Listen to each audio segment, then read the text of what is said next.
وعند وضيع المال ولبات جوكتان كنا سعود وهذا وركوا وين سوماليا عالم كهراوين قطب بدان دي هينا وحكم ده دولة فدرال كهي سوماليا وعم باريس فالكي لجود لإسماعيل هنية xildhibaanada هذا برلمانka federaalka ee Soomaaliya oo dawladda federaalka ee Soomaaliya u jeediyay dhaliilo ku aadan habka wax qaybsiga iyo sidoo kale dadka loo xulayo wasaaradaha shirweynaha culimada Soomaaliyeed oo galay maalintiisii afraad xilli maanta la filayo in la soo gabagabeeyo isla markaana laga soo saaro qodobo dhowr ah badana waxaan idinku hayaa bariga dhexe oo eg in faraha la isaga guban doono dagaalkaasi kadib markii la dilay hogaamiyaha Xamaas Ismaaciil Haniya qodobadaasi qodobo kale ayaan idin hayaa ee u diyaar garoobay iyaga oo intaasi ka faahfaahsan waxaan idin la socodsiin doonaa Cabdiraxmaan Macallin Muuse marka la isku soo laabasho wanaagsan daawadayaal aynu ku bilownay dawladda federaalka ee Soomaaliya ayaa si adag u cambaareysay weerarkii wixishnimada ahaa ee lagu dilay Allah u naxariistay Ismaaciil Haniya bayaan ka soo baxay wasaaradda arrimaha dibadda xukuumadda federaalka ee Soomaaliya ayaa lagu cambaareeyay falkii Israa'iil ay ku dishay Allah u naxariistay Ismaaciil Haniya oo ahaa hogaamiyaha garabka siyaasadda ee Xamaas hogaamiyahan ayaa lagu dilay magaalada Tahraan ee caasimadda dalka Iiraan kadib ka qaybgalkiisii uu ka qaybgalay caleemasaarka madaxweynaha cusub ee Iiraan xilli habeenimo ah arbacanimadii shalay ayaa waa birigii hore xilli ay markaasi labadii fiidnimo ee xilliga waqtiga Tahraan ayaa lagu dilay magaalada Tahraan iyadoo lagu dilay gantaal laga soo tuuray meel ka baxsan xuduudda ay leedahay Iiraan sida ay sheegtay waaxaha ammaanka ee dalka Iiraan ayaa sheegtay in hogaamiyahan ay markaasi ay dileen Israa'iil xilli Xamaasna ay dhankeeda ku eedeysay Xamaas oo markaasi Israa'iil dawladda federaalka ee Soomaaliya waxay aad u cambaareysay falkan iyadoo oo sheegtay in ay u tacsiyeynayso reer Falastiin dawladdu waxay sidoo kale dalbatay in la joojiyo isla markaana la qaboojiyo xaaladda bariga dhexe oo eg mid faraha ka sii baxaysa bayaanka ayaa lagu yiri dawladda federaalka ee Soomaaliya waxay aad uga xuntahay isla markaana cambaareynaysa falkan foosha xun oo ka baxsan sharciyada caalamiga ah ee lagu dilay Allah u naxariistay Ismaaciil Haniya waxaana ay dalbatay in la xakameeyo xaaladda isla markaana dagaalku uusan ka baahin bariga dhexe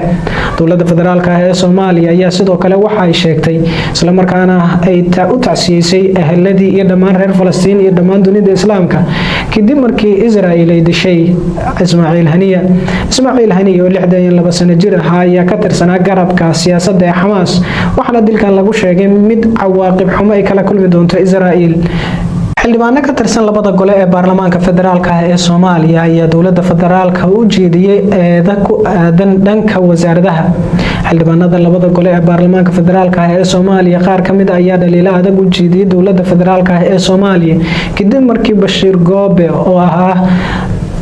markaasi mas'uulka ugu darajo sareeya dhanka ciidamada Jamhuuriyadda Federaalka ee Soomaaliya loo magacaabay wasiirka qoyska iyo horumarinta iyo xuquuqda insaanka wasiirkan ayaa waxa uu ahaa sareeyo guud waxaana markaasi oo loo magacaabay wasaaradda Shabeellaha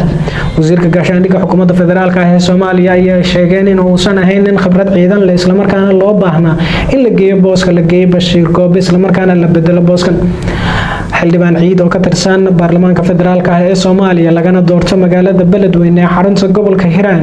ayaa sheegay in loo baahan yahay in uu ka kaco madaxweynaha hurdada ku jiro waxa sidoo kale ugu baaqay in uu hor yimaado shacabka Soomaaliyeed isla markaana uu cadeeyo cidda ka dambaysa hubkii la soo geliyay magaalada waa markaasi caabud waaq deegaan hoos yimaada isla markaana halkaasi lagu bilaaqaysay xildhibaanku waxa uu ugu baaqay dawladda federaalka ee Soomaaliya in halkay wax ku wada uusan ahayn wadadii saxda ee loo baahnayd madaxweynaha iyo sidoo kale madaxda dalka ayuu ugu baaqay in loo soo laabto dhabaha saxda ah ee hogaaminta dawladnimada Soomaaliya dawladda federaalka ee Soomaaliya ayaa waxa soo badanaya mucaaradada xildhibaanada ka tirsan labada gole ee baarlamaanka federaalka ee Soomaaliya oo mucaaradsan habxunka madaxweynaha Jamhuuriyadda Federaalka ee Soomaaliya madaxweynaha ayaa lagu dhaliilay qaabka iyo sidoo kale habxukunka xilligiisa muddo xiriirkiisa labaad iyadoo oo la sheegay in madaxweynuhu uu wado barakicinta dadka masaakiinta ah oo isla markaana la wado boobka dhulalka waxa sidoo kale madaxweynaha lagu eedeeyay musuq baahsan iyo sidoo kale xilalka oo loo magacaabayo nin jeclaysi dhanka talisiyada ciidamada ayaa sidoo kale la soo warinayaa in iyagana lagu dalacsiyo nin jeclaysi iyo sidoo kale dhanka talisyada ciidamada ayaa iyagana waxaa lasoo warinayaa in lagu bixiyo darajooyinka jecleysi waxaana sidoo kale la sheegay in qaab qabiil lagu bixinayo dhowaan ayaa warar qaar soo baxayay islamarkaana uu ka dhawaajiyay madaxweynihii hore ee dowladda federaalka ah ee Soomaaliya Shariif Sheekh Axmed oo sheegay in hab beeleed uu dhisanayo madaxweynuhu ciidan madaxweynaha ayaa dhan waliba haatan wuxuu kala kulmayaa mucaarado iyada oo in ka badan 100 xildhibaan oo ka tirsan golaha shacabka baarlamaanka 11aad ee Jamhuuriyadda Federaalka ah ee Soomaaliya ay madaxweynaha ku dhaliilayaan habka wax ku wado madaxda ayaa looga baahan yahay haatan inay ku soo laabtaan dhabaha saxda ah ee xukunka dowladnimada isla markaana ay dhageystaan dhaliisha iyo sidoo kale hadallada ka imaanaya shacabka iyo sidoo kale dadka matala ee golaha shacabka ku jira shirweynaha culimada Soomaaliyeed ayaa maanta galay maalintiisii afraad iyada oo lagu wado in maanta la soo gabagabeeyo shirweynaha culimada Soomaaliyeed oo ka furmay magaalada Muqdisho caasimadda Soomaaliya maalinnimadii Isniinta ayaa waxa uu maanta galay maalintiisii afraad iyada oo dhinacyadu ay keeneen doodo adag isla markaana qaar ka mid ah culimada Soomaaliyeed ay sheegeen in meel la iska dhigo wixii doodo ah oo la xiriira culimada dhexdeeda isla markaana loo soo wada jeesto dagaalka ka dhanka Al-Shabaab kulanka labaad ee culimada diinka Soomaaliyeed ayaa waxa markaasi lagu wadaa in maanta laga soo saaro warmurtiyeed kaasi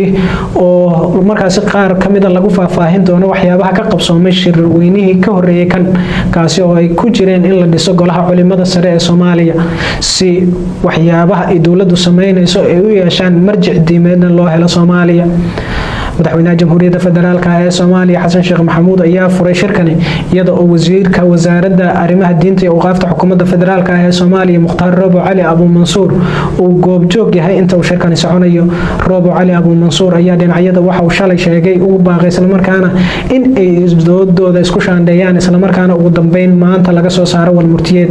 shirkan oo maanta lagu wado in lagu soo gabagabeeyo magaalada Muqdisho caasimadda dalka Soomaaliya ayaa sanadkii hore gabagabadiisii waxa lagu qabtay magaalada Muqdisho caasimadda dalka Soomaaliya iyada oo sidan oo kale uu furay madaxweynaha Jamhuuriyadda Federaalka ah ee Soomaaliya fadwadii markaas laga soo saaray waxa kamid ahayd in ururka Al-Shabaab ay yihiin kuwa caqabad ku ah diinta Islaamka midnimada ummadda Soomaaliyeed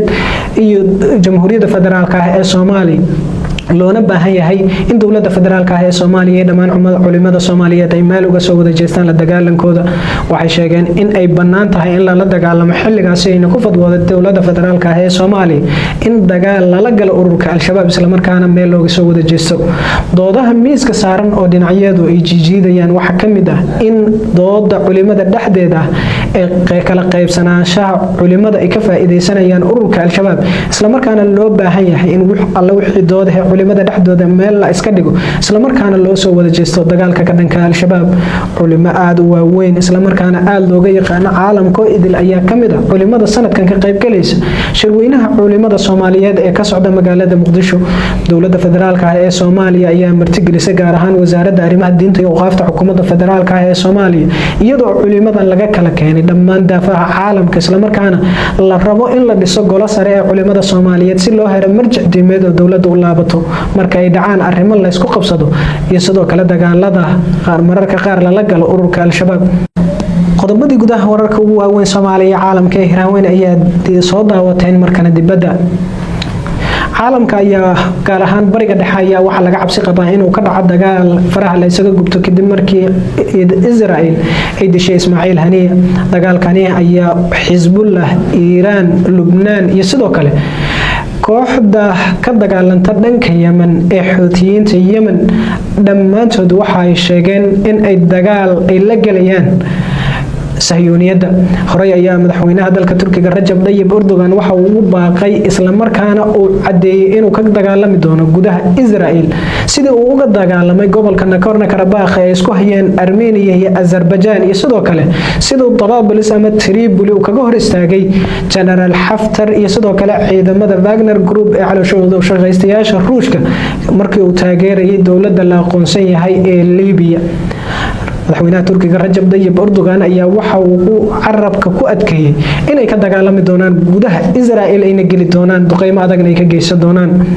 kadib intaas wixii ka dambeeyay waxa dhacday in sarkaal sare oo ka tirsan kooxda waa markaas ugu sareeya kooxda Xisbullah ee dishay Israel ay ku dishay magaalada Beirut halkaasi oo ay ku sugnaayeen xubno badan oo Xisbullah sidoo kale Iran waa markaas gudaheeda waxa lagu dilay hogaamiyihii ugu sareeyay Hamas Ismaaciil Haniya arinta labada dhacday is waafaqday ee dhinaca Lubnaan iyo sidoo kale Hamas ayaa waxa ay soo dedejin kartaa in dagaal faraha la isaga gubto ka dhaco bariga dhexe isla markaana uu sii baaho Mareykanku iyagu waxay soo saarayaan digniino ka dhan ah waxaana ay sheegeen mararka qaar ay sheegayaan in ay garab istaagi doonaan isla markaana ay garab istaagi doonaan Israel Iran waxay iyadu dhankeeda sheegtay inay weerar toos ah ku qaadayso kadib markii hogaamiyaha ruuxiga Iran Ayatollah Ali Khamenei uu sheegay in ciidamadana uu ku amray inay weerar toos ay ku qaadaan Israel haatan waxa ku furmay dhammaan jihooyin fara badan oo aysan markaas dagaalku hadii uu bilowdo aysan ku faafi karo bariga dhexe ama uu noqon karo dagaal weyn saddexaad oo dunidan ka dhaca